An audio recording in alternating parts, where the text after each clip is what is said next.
वास्तविक आत्मा सुख दुःख रहित आहे. जिथे आपण आहे वा नाही हे भासत नाही, त्या स्थितीला परब्रह्म ही संज्ञा दिलेली आहे. आत्मा म्हणजे आपण, म्हणून आपल्याजवळ असलेली आपली ओळख. त्या ओळखीला ज्ञान म्हणतात. त्या ओळखीला आत्मज्ञान म्हणतात. गुरुकृपेने जो सावध झाला आहे त्याला आत्मज्ञानाचे दुःख भासत नाही. तुम्ही असल्याचे ज्ञान, स्वानंद आणि प्रेम आहे, परंतु ती तुम्ही असल्याची ओळख आहे.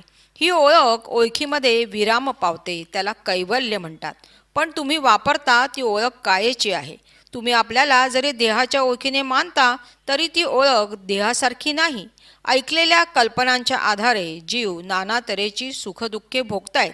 वास्तविक आत्मा सुखदुःख रहित आहे. जगामध्ये जेवढे गुण आहेत ते पंचभूतांच्या सत्वात आहेत. तुमचे शरीर पंचभूताच्या सत्वापासून बनले आहे. पंचभूतांच्या सत्वाच्या स्फुरणाने प्राणी वागत असतात. पंचभूताच्या निर्माण झालेल्या गुणरसामध्ये सुखदुःखांचा अनुभव असतो.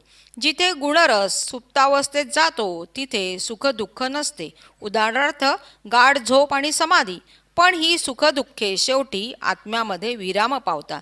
जो जो अनुभव येतोय तो माईक आहे व सुखदुःख सहित आहे. हे जाणल्यावर जाणत्यावर सुखदुःखाचा जो परिणाम आहे तो होत नाही.